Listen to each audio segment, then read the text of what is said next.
നമസ്കാരം, news prime മലയാളത്തിലേക്ക് സ്വാഗതം. ഉത്തരേന്ത്യയിൽ കോൺഗ്രസിന് ഏറ്റവും ആധിപത്യമുള്ള മേഖല രാജസ്ഥാൻ തന്നെയായിരുന്നു. ഇപ്പോഴും അങ്ങനെ തന്നെയാണ്. വോട്ട് ഷെയറിൻ്റെ കാര്യത്തിലായിരുന്നാൽ പോലും രാജസ്ഥാനിൽ കഴിഞ്ഞ ലോക്സഭാ തെരഞ്ഞെടുപ്പിൽ ഉണ്ടായ മാറ്റം BJPയെ അന്താളിപ്പിച്ചു. 11 സീറ്റുകളാണ് പ്രതിപക്ഷ പാർട്ടികൾ നേടിയെടുത്തത്. അതിൽ കോൺഗ്രസിന് 8 സീറ്റുകൾ. CPIM കോൺഗ്രസിൻ്റെ പിന്തുണയോടെ മത്സരിച്ച് ഒരു സീറ്റ് ജയിച്ചു. ബാക്കി 2 സീറ്റുകൾ അല്ലാതെ ഇത്തരത്തിലാണ് കാര്യങ്ങളുടെ പോക്ക്. മനസ്സിലാക്കേണ്ടത്, കോൺഗ്രസിന് തുടർഭരണം കിട്ടുമായിരുന്ന ഒരു സംസ്ഥാനമായിരുന്നു രാജസ്ഥാൻ.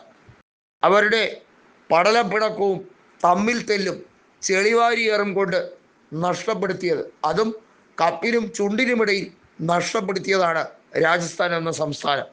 അല്ലായിരുന്നെങ്കിൽ അശോക് ഗെഹ്ലോട്ട് കൃത്യമായി കാര്യങ്ങൾ മനസ്സിലാക്കി അദ്ദേഹം രാജ്യസഭയിലേക്കോ ദേശീയ രാഷ്ട്രീയത്തിലേക്കോ മാറി നിന്നിരുന്നെങ്കിൽ പോലും സച്ചിൻ പൈലറ്റ് ആ സംസ്ഥാനത്തെ വളരെ കരുതലോടെ കൊണ്ടുപോകുമായിരുന്നു. പക്ഷെ അങ്ങനെ ചെയ്തില്ല. പകരം അദ്ദേഹത്തെ അധിക്ഷേപിച്ചു. അദ്ദേഹത്തെ അധിക്ഷേപിച്ചത് യുവജനതയ്ക്ക് ഇഷ്ടപ്പെട്ടില്ല എന്ന് മാത്രമല്ല, വലിയ രീതിയിലുള്ള മാറ്റമുണ്ടായി. എന്നിട്ടും കോൺഗ്രസും BJPയും തമ്മിലുള്ള വോട്ട് ഷെയറിൽ കേവലം 1-2 ലക്ഷങ്ങളുടെ വോട്ട് ഷെയറിൻ്റെ വ്യത്യാസം മാത്രമേ ഉള്ളൂ. നോക്കണം, രണ്ടുപേർക്കും കിട്ടിയ വോട്ട് ഷെയർ ഏകദേശം തുല്യമായി വരുന്ന ഒരു സാഹചര്യം. എന്നിട്ടും സീറ്റുകളിൽ 30ഓളം സീറ്റുകളുടെ വ്യത്യാസമുണ്ടായി.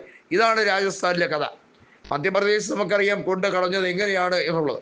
പക്ഷേ രാജസ്ഥാനിൽ ഏറ്റവും ശക്തമായി തന്നെ തിരിച്ചു വരാൻ കഴിയുന്ന ഒരു രാഷ്ട്രീയ സാഹചര്യം വീണ്ടും ഉടലെടുത്ത് കഴിഞ്ഞിരിക്കുകയാണ്.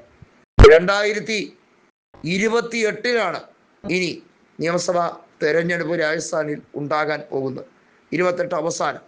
രാജസ്ഥാൻ, മധ്യപ്രദേശ്, ഛത്തീസ്ഗഡ്, തെലങ്കാന എന്നീ സംസ്ഥാനങ്ങളിൽ നിയമസഭാ തെരഞ്ഞെടുപ്പ് നടക്കാൻ പോകുന്ന സംസ്ഥാനങ്ങളുടെ പട്ടികയാണ്.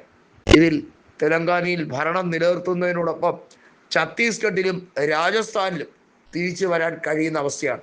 മധ്യപ്രദേശ് മാത്രമാണ് അത്ര ശുഭസൂചന ഇല്ലാത്ത ഒരു സ്റ്റേറ്റ്. കാരണം കഴിഞ്ഞ ലോക്സഭാ തെരഞ്ഞെടുപ്പിൽ പോലും 29-ൽ 29 സീറ്റുകളും തൂത്തുവാരിയ ഒരു സാഹചര്യം ഉണ്ടായിരുന്നത് കൊണ്ട് മാത്രം. ഇവിടെ കൃത്യമായിട്ടുള്ള വിലയിരുത്തൽ നടത്തി വരികയാണ്. കോൺഗ്രസ് നേതൃത്വത്തിന് മനസ്സിലായി കഴിഞ്ഞിരിക്കുന്നു ഏതൊക്കെ രീതിയിൽ പ്രകമ്പനം കൊള്ളിച്ചാൽ, ഏതൊക്കെ സാഹചര്യങ്ങൾ മനസ്സിലാക്കി പ്രവർത്തിച്ചാൽ തിരിച്ചു വരവിൻ്റെ പാത ഒരുക്കാൻ കഴിയുമെന്ന്.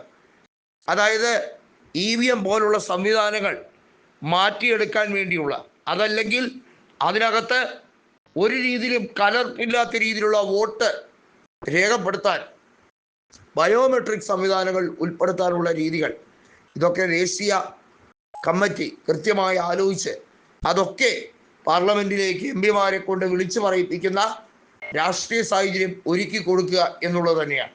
അത് വിജയിപ്പിച്ചാൽ തീർച്ചയായും വലിയൊരു മാറ്റം തന്നെയായിരിക്കും.